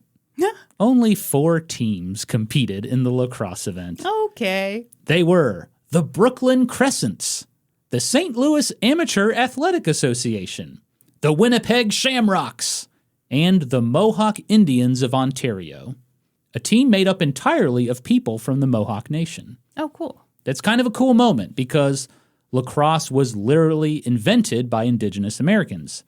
Oh. The Mohawks called it Tiwaraton. Forgive me if I pronounce that word wrong. I will not. Okay. And the Mohawk Indians of Ontario lacrosse team were some of the first Indigenous Americans to compete in the Olympics. So why did only 4 teams compete? Apparently, the organization of this event was just really, really bad. Many teams pulled out of the event because they were like, what's going on? Are we doing this or not? And they just like, fuck it, we're not going. Well, and it's so different when it's a team sport because you've got to get a certain number of people who are all on board to go do this weird thing. And yeah, if even just a few people drop out, then it's not worth it for everyone to go. Yeah, so there's a severe lack of teams. In fact, one of those 4 teams, the Mohawk Indians of Ontario, they were already at the St. Louis World's Fair because they were part of an exhibit on Indigenous sport. Oh. Each member of the team was given a racist pseudonym. For example, one member of the team, whose actual name was Freeman Joseph Isaacs, he was called Man Afraid of Soap. That's so gross. It's like so bizarre reading about this stuff. Ugh. That was considered like totally normal back then. Well, Or but it not, wasn't. maybe not normal, but like maybe didn't think twice about it. Yeah. Interest in the lacrosse competition was so bad that the organizers went to the Mohawk team and were like, hey, do you want to compete in the Olympics? And they were like, yeah. In the first round, the Mohawk Indians fell to the St. Louis Amateur Athletic Association. Meanwhile, the Winnipeg Shamrocks were up against the Brooklyn Crescents. And the Brooklyn team didn't show up. Oh. The Brooklyn Crescents were considered America's team. They were like the Dallas Cowboys of the lacrosse world in 1904. But they just didn't show up to compete in the Olympics. And it's a little unclear why. So some sources say they were afraid of losing to the Canadian teams. Oh. Another source says they were just embarrassed that like no teams were going to compete in this thing. And so they're just like, I'm not going to play then. Mm-hmm. Well, anyway, in the finals, the Winnipeg Shamrocks defeated the St. Louis Amateur Athletic Association, and they took home the gold. And because there were only 3 teams that actually played, everybody got a medal. Yay! So St. Louis got the silver, and the Mohawk Indians of Ontario got the bronze. Up next, Kristen, it's the swimming competitions. Were these events held in a pool? No. How about outside in a man-made lake? Oh, okay. In these 1904 Olympics, they featured a one-of-a-kind competition. It was called Plunge for Distance. Race for the cure. Okay, so what the hell is Plunge for Distance? Swimmers stood on a platform and they dove into the water. And then, without using their body, they had to glide as far as possible underwater. Kind of like a little sperm. Okay. I'm about to Or a bust. fish. Norman. I was thinking sperm. All right. And then wherever the diver's head popped up, Yeah. that was the distance recorded. Okay, but how do you know someone's not doing a little kicking down there? Yeah. I don't know. Maybe they got little judges down there with Yeah, goggles. little goggles. Uh-huh. Yeah, it wasn't a very popular event. Only 5 people competed. Oh. They were all Americans. Uh-huh. And the winner was Billy Dickey. Congrats, Billy. Well, now we know why you had sperm on the brain. I think you're right. I'm about to bust. The Olympics have not featured the plunge for distance event ever since. And that is a shame. But if you want some real drama, Kristen, look no further than the diving competition. So only 2 nations competed in the diving event, Germany and the United States. Okay. And each country had very different ideas on what made a good dive. Oh. So the Germans were all about complex maneuvers while they're in the air. They didn't really give a shit how you hit the water. So you could belly flop, fall on your back, you could It's just do something cool while Yeah. you're up in the air. just okay. jump off the diving board, do some cool shit in the air and land in the water, okay? You know what? I admire it. That's the technique I used as a child. Me too. Watch me do this. I was so afraid of diving. Yeah. I just could not do it. No. My brother tried to teach me, but my brother was a great swimmer. I'm sure he still is. But he just could not teach me how to dive. I just couldn't do. I was so afraid.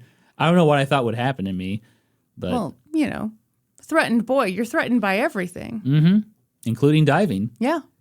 Okay, so the Germans were just like jump off the board, do a bunch of cool shit, and then land in the water. The Americans emphasized gracefully entering the water. Oh. It wasn't so much about doing stuff in the air. Yeah. And the Germans were considered the heavy favorites to win. They had a history of winning these diving competitions, but in a shocking upset. Well, were all the judges American? George Sheldon of the United States won. And yes, Kristen, all the judges were American, and the Germans were furious. And you don't want to make the Germans angry, Kristen. Norman. They declared the only reason George Sheldon won was because the judges of the competition were all American. They didn't score the German techniques properly. And then a German Olympic commissioner, he had donated the trophy prize for this event. He refused to give it to George Sheldon. He was like, 9. However, the Olympic Committee dismissed their protest. George Sheldon got his little trophy. The final medal count for the swimming events. Germany won 4 gold medals. The United States won 3. Hungary won 2. Shout out to Hungary, where half of my family is from. That's right. Why do you think I'm so pasty white? Now let's move on to the archery competition. And I'm mentioning this one because it was the only event to feature women. Okay. 6 women, to be precise. Dominating the women's competition was Lita Howell of the Cincinnati Archers team. Howell was like the Michael Jordan of archery. What? Feel like I should name a superstar female athlete instead of Michael Jordan. Simone Biles. Or maybe you just want to name another Michael. Michael Douglas. She was the Michael Douglas of archery. Lita Howell was the Michael Douglas of archery. She had won the national championship 17 times. Oh, wow. At the age of 45, she took home 3 gold medals at the 1904 Olympics. And hey, archery ran in her family because her father, Thomas Scott, also competed in the men's archery competition at the age of 71. Oh, my God. You know, they say he was the Mike Myers of archery. Like the comedian or the Halloween stabby guy? We're not sure.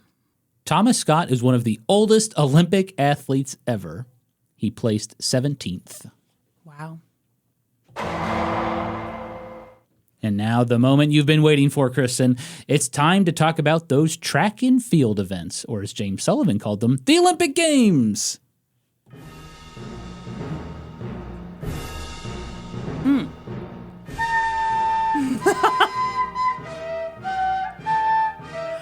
I love this. This was considered the main event. 124 athletes from 10 different countries competed in 26 track and field events. And here are some notable winners. First up, we have Ray Urey of the New York Athletic Club. Urey had survived polio and asthma as a child and ended up becoming quite an accomplished jumper. At the 1900 Olympics in Paris, he easily won the standing long jump, standing high jump, and standing triple jump. He earned the nickname the Human Frog. Oh. And at the 1904 Olympics in St. Louis, he repeated all of those medals. And then 4 years later, he won the gold in the standing long jump and the high jump again. So in total, Ray Urey won a gold medal in literally every single event he ever competed in for the Olympics. He has a 100% win rate. Wow. Extremely rare in the Olympics. Well, I bet. And then there was Archie Hahn of the Milwaukee Athletic Club, one of the most decorated sprinters of the early 20th century. He smoked the competition and won 3 gold medals in the 60-meter, 100-meter, and 200-meter race. And then finally, Kristen, I want to talk about George Pogue of the Milwaukee Athletic Club. Pogue had been a standout athlete at the University of Wisconsin, and now in St. Louis, he was the very first African American to compete in the Olympics. And at this same Olympics, he became the first African American to win a medal at the Olympics. Nice. He won the bronze in the 200-meter hurdle and the 400-meter hurdle. George Pogue stopped competing after the St. Louis Olympics. He worked as a teacher, a coach. He moved to Chicago and became a postal clerk for 30 years. He died in 1962. He never married. He had no children. Pogue's nephew revealed that George Pogue had been a closeted gay man his whole life. Plaque alert. In 2016, the town of La Crosse, Wisconsin, where Pogue used to live, put up a statue of George Pogue in Pogue Park. Okay, tell me about this statue. Did they do it right or no? It looks good. Okay. It's a statue of him hurdling. Oh, okay. Yeah. And it's not one of these like 3/4 size dealies. It's a good size. That's pretty good. Okay. It's pretty good size. Okay, I don't like it when they're a little too small. Kristen, I have saved the best event for last. Because not only was it considered the premier competition at the Olympics, it was, without a doubt, the most batshit wild thing to happen at the 1904 Olympic Games. Marathon? It was the marathon. Okay, when I said that stuff keeps popping up, it's always marathon related. So I have to know what the hell happened. The marathon was a new competition invented specifically for the modern Olympics. The International Olympic Committee was wanting an event that would really take the world by storm, something only the greatest athletes could compete in. And that's when they came up with the idea of the marathon. It was based on the Greek tale of Phidippides. During the Battle of Marathon in 490 BC, Phidippides ran 24 miles to Athens to tell the Greeks they had defeated the Persians, and then he died from exhaustion. Yes. So, how about an Olympic event where athletes race 24 miles? International Olympic Committee President Pierre de Coubertin thought the marathon was pretty extreme, but he loved the symbolism of it all. Why only 24? Isn't the modern marathon 26.2? It is, but back then, Okay. 24 was pretty standard. Okay. So Coubertin loved the symbolism. What a wonderful way to honor the Greeks. And the marathon made its debut at the very first modern Olympics, the 1896 Games in Athens, Greece. And it quickly became the most prestigious event at the Olympic Games. So in St. Louis, spectators were super pumped for the marathon. But this marathon was no ordinary marathon, Kristen. So the St. Louis Olympic Marathon was 24.85 miles long. So that's a pretty standard distance at the time. Mm-hmm. But the course was anything but standard. It was mostly on dirt roads. Oh. It had 7 hills, varying from 100 feet high to 300 feet high. Oh, God. The course made its way through St. Louis suburbs. Runners had to dodge people, dogs, trolley cars, railroad trains, wagons, cars. One observer described it as, quote, the most difficult course a human being was ever asked to run over. Not only that, but the marathon was going to start at 3 p.m. Oh, no. The hottest part of the day. No. And boy, was it hot that day. It was 90 degrees. Oh, God. It was Did they have water stations along the way and like food stations? We'll get to that. Okay. It was so hot, chickens were laying omelets. Okay. Kristen, you've run in a marathon. Yes. What do you think? What if they were like, yep, it's starting at 3 p.m. and it looks like it's going to be 90 degrees. Okay, so first of all, I am a big weenie about waking up early. So I know there would be a part of me that's like, oh, actually, that's great. Mm-hmm. But no, in reality, that's terrible. I don't think I could do 90 degrees. Well, I know I couldn't do it right now because I'm not training, but like... How about I add to it? Humidity was at 90%. Disgusting. They were basically running in soup, which we all know is not a meal. It's a delicious meal. But hey, as long as people stay hydrated, everyone should be okay. Well, I don't know. I mean, 90% humidity, 90-degree heat. I don't know that everyone will be okay. Well, they also had problems with hydrating people. Uh-huh. Are you ready for the big, stinky turd on top of this shit sundae? I think I am. In this marathon course, 24.85 miles long, there was one water station. One. Oh, my God. About 12 miles in. Now, Kristen. Oh, my God. You might be asking yourself right now. Why? Why? Well, you just can't do that. You can't do that. Oh, sure you can. No, you can't. Yes, you can. If you're James Sullivan, the director of the Olympic Games. Did he run in this thing?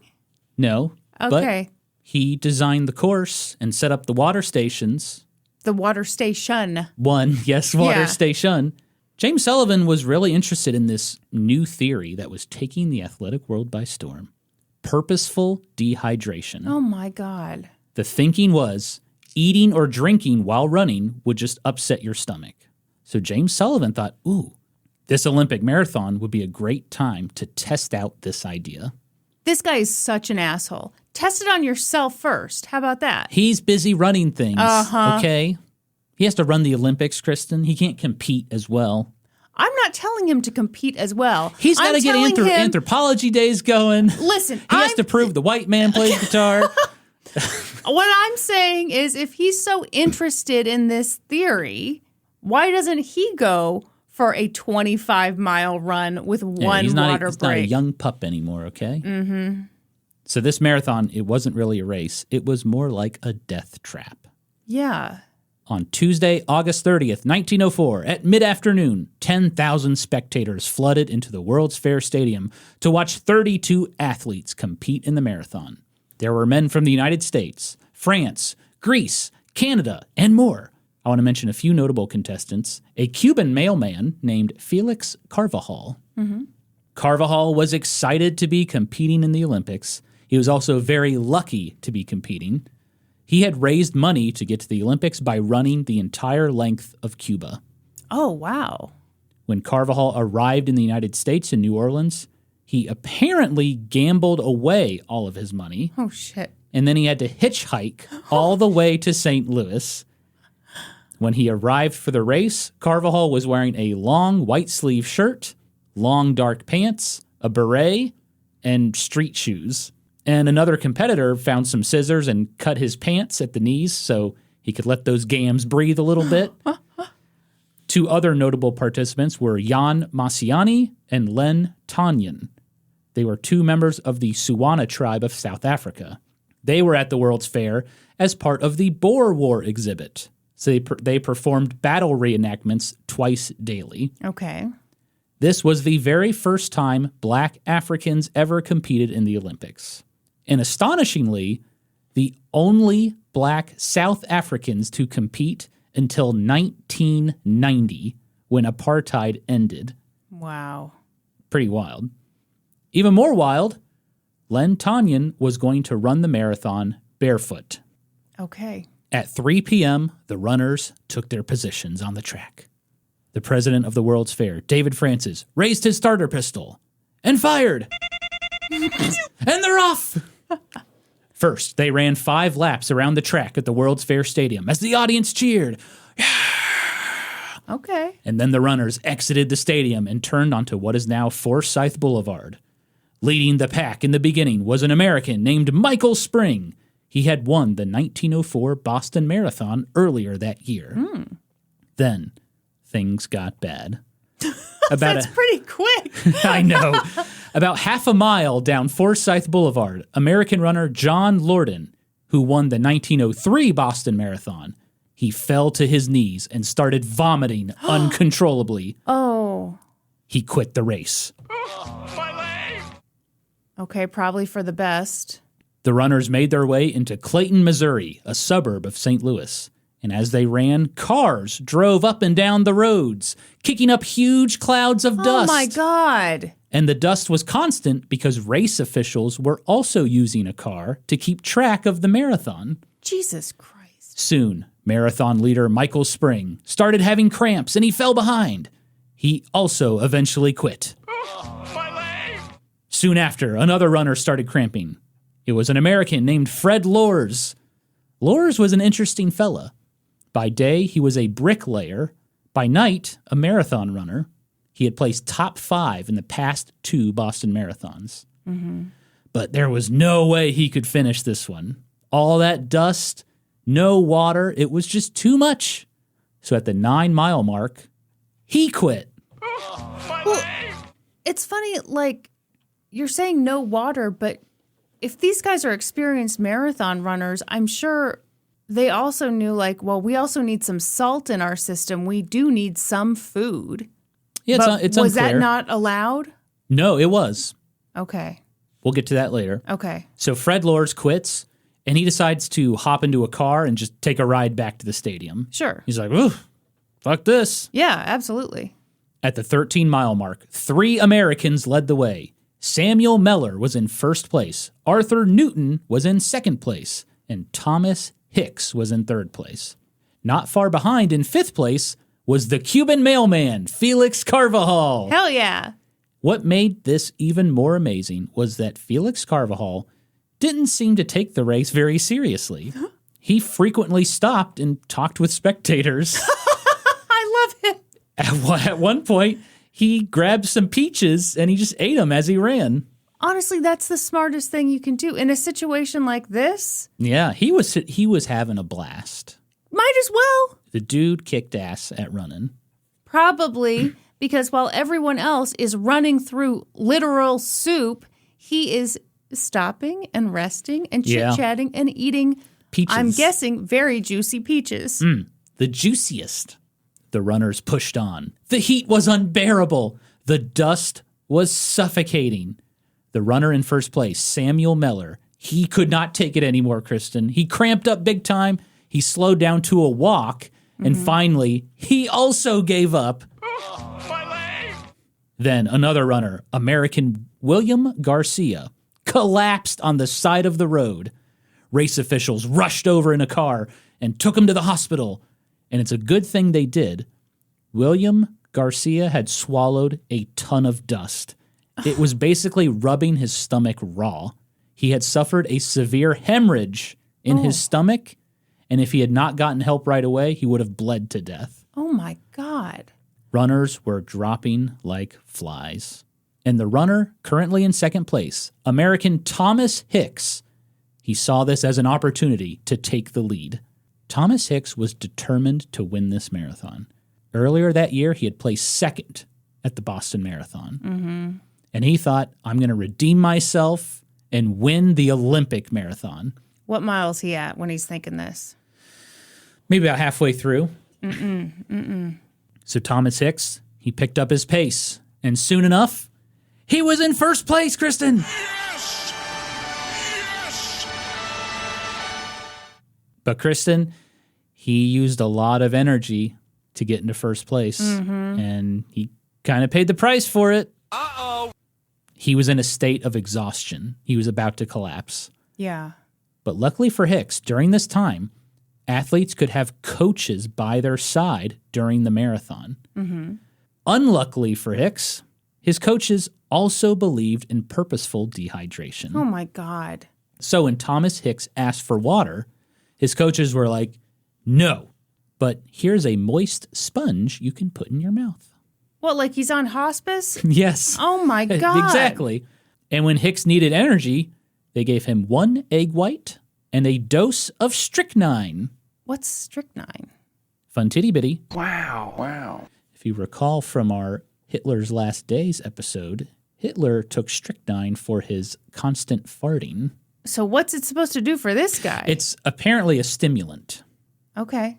It's also a common ingredient in rat poison. Oh. And it is a banned substance at the Olympics today. Because it's too delicious. Exactly. Kristen, you're not going to believe this, but the combination of a wet sponge, an egg white, and rat poison, it didn't make Thomas Hicks feel much better. That's just weakness leaving the body. That's right. He wanted to lay down. And his coaches were like, you are not going to lay down. But you know what? You've got a pretty decent lead. Just walk for a little bit. Well, he's not going to be able to start running again. So he slowed down to a walk. Not long after he started walking, a runner zoomed by him. Was it Felix? Who was it?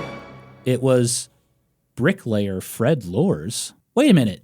Didn't he quit the race earlier and hitch a ride back to the stadium? What the hell was he doing running on the course? Oh, So race officials saw this and they drove up to Fred Lors and they were like, what are you doing? Get off the course. Yeah. But Fred Lors was like, hey, that car I was in, it broke down, so I'm just running back to the stadium. Bullshit. Well, race officials believed him. They're like, okay. Oh, I'm just running back to the stadium, but I happen to be on the exact path of the marathon? Yeah, I figured I'd just finish, you know. I'm not trying to claim medals or anything. I'm just trying to get back to the stadium. About 3 hours after the start of the race, the spectators at World's Fair Stadium eagerly anticipated who they would see enter the stadium first, complete the last quarter mile around the track, and break through the finish line. And the first runner to enter the stadium was Fred Lors. Well, yeah. The crowd had no idea he had quit the race. Of course they didn't. They thought he was still in it, and they cheered and cheered. They were like, wow, he looks great. Wow, he's so sexy. What a great time he ran. I don't think they were saying, well, maybe they did think he was sexy. I'm just saying, like. He was also an American. USA, USA. Oh. Fred Lors seemed to enjoy the attention because, he claimed he was just going back to the stadium. Uh-huh. But when he got to the stadium, he didn't just sit down. He completed the final lap. Sure. And broke through the finish line. Wow. And after this little stunt, race officials were convinced Fred Lors was trying to cheat. Well, of course he was. He broke through the tape. I'm just a feeling. I think he's cheating. So they had to quickly announce to the crowd, attention, Fred Lors actually dropped out of the marathon. Yeah, he did not win the race. Shit. Please take your applause back. Yeah, so then the crowd started booing Fred Lors. And he was like, what? They didn't really boo him. They did boo him. Oh, good. Yeah. The real leader of the marathon was still Thomas Hicks. Miraculously still going. He was about 4 miles from the stadium. But at this point, he was barely alive, Kristen. Yeah. He had no color in his face. His eyes were dull. He could barely lift his legs. As he chugged along, his coaches gave him a sponge bath to keep him hydrated. Because, it'd be bad for him to drink water. He could get a bellyache.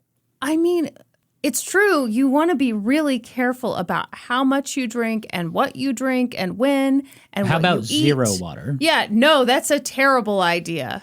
Thomas Hicks was also hungry. He begged for food. Yeah. So his coaches whipped him up something special. Oh, gross. What, more rat poison? 2 egg whites, another dose of strychnine, and hey, how about a shot of brandy? What? What? Yeah, a shot of brandy.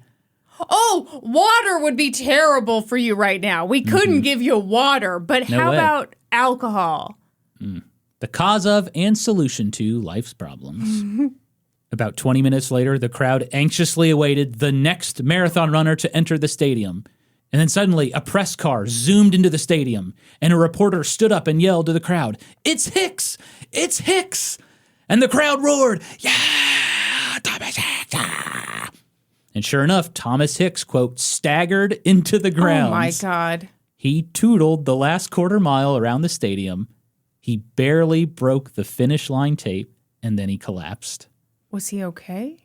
Thomas Hicks' official marathon time was 3 hours, 28 minutes, 53 seconds. About 30 minutes slower than the winner of the 1900 Olympics. But considering the conditions he was running in, Yeah, that's not bad amazing. at all. Thomas Hicks was in no condition to accept his gold medal. He was taken to the hospital. Oh, my gosh. Before the race, Thomas Hicks weighed 133 pounds. By the end of the marathon, he weighed 125 pounds. Oh. He had lost 8 pounds during the race. Oh, my gosh. He said, "Never in my life have I run such a tough course. The terrible hills simply tear a man to pieces."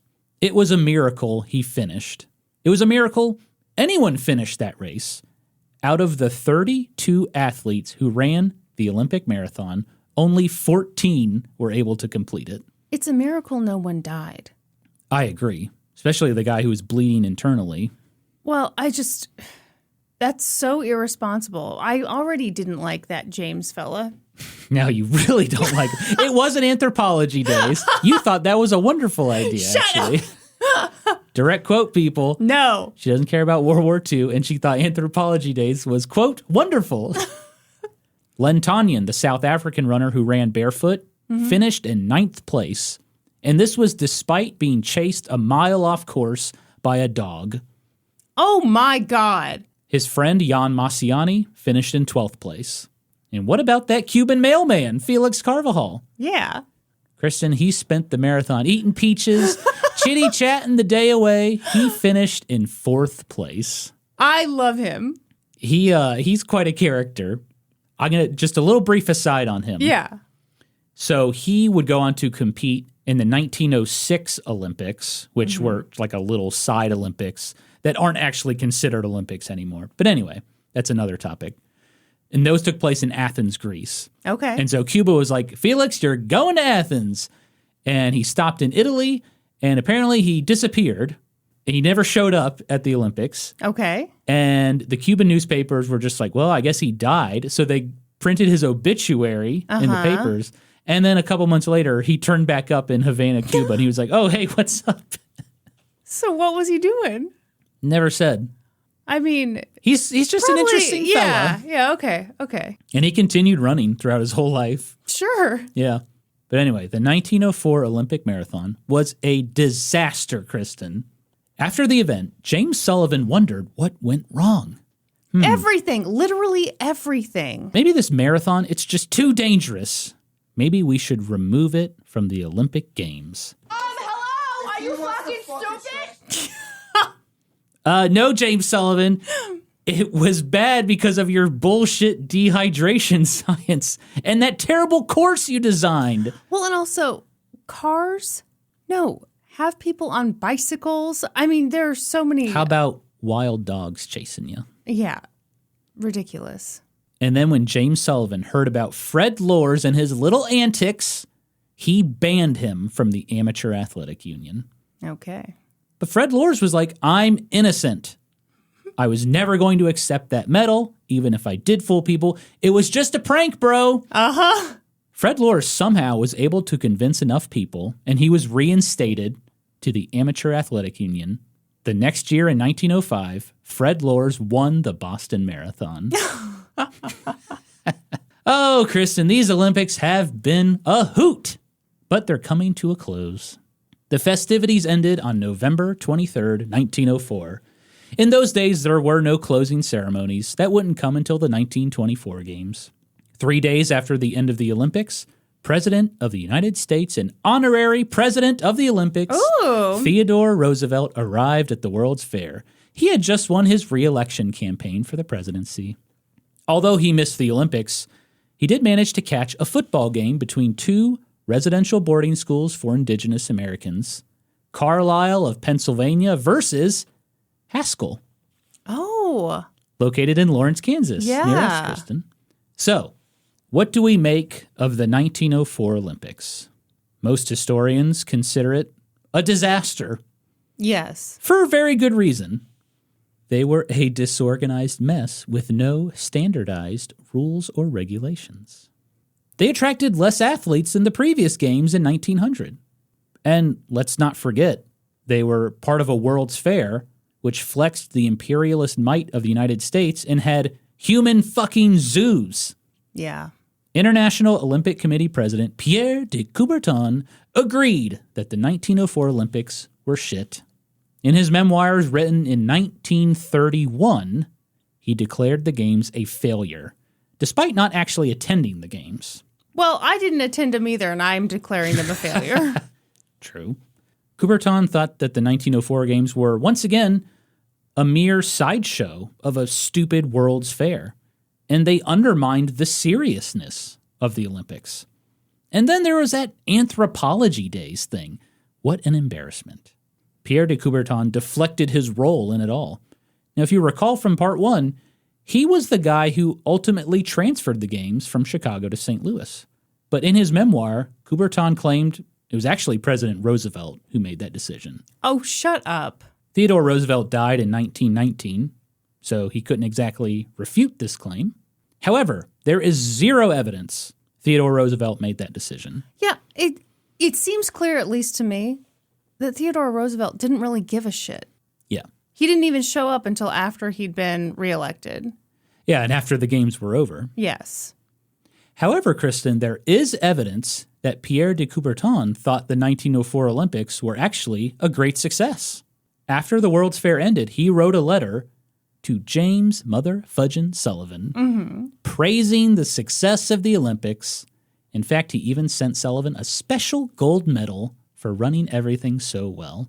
But Kristen, have the 1904 Olympics been misjudged? Sure, they were part of a problematic World's Fair. Sure, they were poorly organized. And so what if that marathon almost killed people? The press had nothing but great things to say about those Olympics. Events were well attended. And think of all the historic moments. The first use of gold, silver, and bronze medals. The first African American to compete in the Olympics. The only Olympics to feature the plunge for distance diving competition, which we all know and love and wish they would bring back to the Olympics. Oh, absolutely. So what do you think, Kristen? Were the 1904 Olympics misjudged? Were they actually really good? Or was it a complete shit show? Your thoughts? I mean, I think it's what you always say. Multiple things can be true at once. Direct quote, I made up that phrase. Very good. I mean, there were some very good things that happened. Sure. Gold, silver, bronze, we love it. It had staying power. Some cool, inspiring things. And who knows, maybe having all those people watch the events got people more excited for Olympics in the future and gave it longevity. But no, overall, I think it sucked. Yeah, I agree. I'm going to go with shit show. Yeah, a big racist shit show with no water, only water sponges. There's something about having 81% of the competitors be from the United States. Doesn't really feel Olympic. No. Having it be associated with things like Anthropology Days and human zoos and like weird imperialist themes of a World's Fair. It's icky. The fact that you heard it here first, it's icky. Seems a little icky. I don't know if I'm going to attend, just like Mark Twain. I'm going to put down a maybe on this. Yeah. Facebook invite, maybe. Yeah. The number one reason it was a shit show, in my opinion, winners of the Missouri High School Track and Field Championships got Olympic medals. Oh, leave the kids alone. It just is so funny to me. Yeah. That is just so funny. I laughed for like 5 minutes when I read about that. Norman. 4 years later, the Olympics were held in London, England. And once again, they were a part of a World's Fair. Ugh, these damn World's Fairs. Will they ever end? Yes, they will. We still have them today. Well, the Olympics are a separate event. That's what you mean, True. right? Okay. Probably more popular than World's Fairs now. Probably. Of course more popular. What? What do you mean? Aren't we going to the next World's Fair in Kalamazoo, Michigan? Honestly, if that Sounds were like a happening, hoot. we probably would go. But this time around, the Olympic events in London, England were clearly defined in the program. In 1912, Pierre de Coubertin finally got what he always wanted. The Olympics were their own thing in Stockholm, Sweden. The competitions lasted only 2 months, and guess what? They were a huge hit. Wow. From there, the Olympics only grew and grew and became more and more legitimate. In 1920, they got the iconic 5-ring logo. In 1924, official closing ceremonies. And today, the Olympics are a global phenomenon where the best athletes meet to compete for Olympic glory. And because we have both summer and winter Olympics, the event happens every 2 years now. The upcoming 2028 Olympics will take place in beautiful, sunny Los Angeles, California. It will be the city's 3rd time hosting the Olympics, and the 9th time the United States has hosted. And hopefully, it goes a lot better than America's first Olympics, the 1904 Games in St. Louis. And that, my sexy wife, is the end of my story. That was so good. Thank y'all. That was very good. That was very interesting. I told you it was wild and crazy. Yes, that really was. That's a lot of info to cover. But we did it, folks. Are you exhausted? Would you like a wet sponge and some egg whites? Please go get me a Scrub Daddy and soak it in water and place it in my mouth. Ugh. Well done. Well told. That was ridiculous. I can't believe that's a true story. I can never watch the Olympics the same way again. Yeah. I will always think of the damn 1904 Olympics. Does it make you more into the Olympics? It makes me more interested in the behind-the-scenes stuff. Yeah. You know, because the International Olympic Committee is still a thing. Well, sure. They're still running things. Uh-huh. And so it's like, man, just like how that has evolved over time. And yeah. like the whole thing about amateur athletes and like the whole thing where it's like, oh, if you perform manual labor, you're not an amateur. That is like cuckoo bananas. No, it's not. No, it's not. It makes perfect sense. If what your goal is to establish white men as the dominant dudes, and aristocratic white men at that. I'm just wondering, like, because when they pitched that, I would just be like, that's weird. And their justification, I know their intention behind it, but their justification was you'll grow big old sexy muscles by lifting bags of sand, and so you'll have an advantage over people. That just seems ridiculous. I can't believe people fell for that. Well, it's not a matter of falling for it. They fell for it. If Norman. Yes. If I'm inventing the rules. Yeah. And I say to you, we're having a smartest person contest. Ooh. We're judging everyone in this room. Get out. And you have to get out. That's not you accepting it. That's me just being in a position of power and setting the rules. And then, oh, look at that. I'm the smartest person in the room. I won the contest. Okay, fine, Kristen. You made your point. Thank you. Okay. Well, what are we covering next? Do you want to give us a little hint? Ooh, do I give a little hint? I gave you a hint on the greatest invention in 1904. Okay. So you got to give me a hint. I am covering something that changed the world. That's vague. Sliced bread. Much more harmful than that. Oh, good. And by that, I mean like way, way more harmful. Okay. Much more harmful than sliced bread. Yeah, you know how harmful sliced bread is. Yeah. Especially when it's been out for a while. It gets so hard. Anyway, we should probably wrap up. Yeah. Do you have any fun reviews to read for us? Oh, I only did that last week as like a special thing. Did you want me to do that again? I think we should pick out one every week. I thought that was very entertaining. Okay. Well, I'm very sorry. Okay. Well, we'll skip it this week, folks. But we do appreciate the reviews. They're wonderful, and we love hearing from you history hoes. Very magical. You know what they say about history hoes, Norm? We always cite our sources. That's right. For this episode, I got my information from the books America's First Olympics, The St. Louis Games of 1904 by George R. Matthews, Power Games, A Political History of the Olympics by Jules Boykoff, and from Runner's World magazine, The Unbelievable True Story of the Craziest Olympic Marathon by Ashwin Rodriguez. Check the show notes for additional sources. That's all for this episode. Thank you for listening to an old-timey podcast. Please give us a 5-star review wherever you listen to podcasts. And while you're at it, subscribe. Support us on Patreon at patreon.com/oldtimeypodcast. Follow us on Instagram and Facebook and TikTok at oldtimeypodcast. Join the Reddit community, r/oldtimeypodcast. And you can follow us individually on Instagram. She is the lovely Kristen Pitts Caruso. I am Gaming Historian. And until next time, toodaloo, ta-ta, and cheerio. Bye-bye.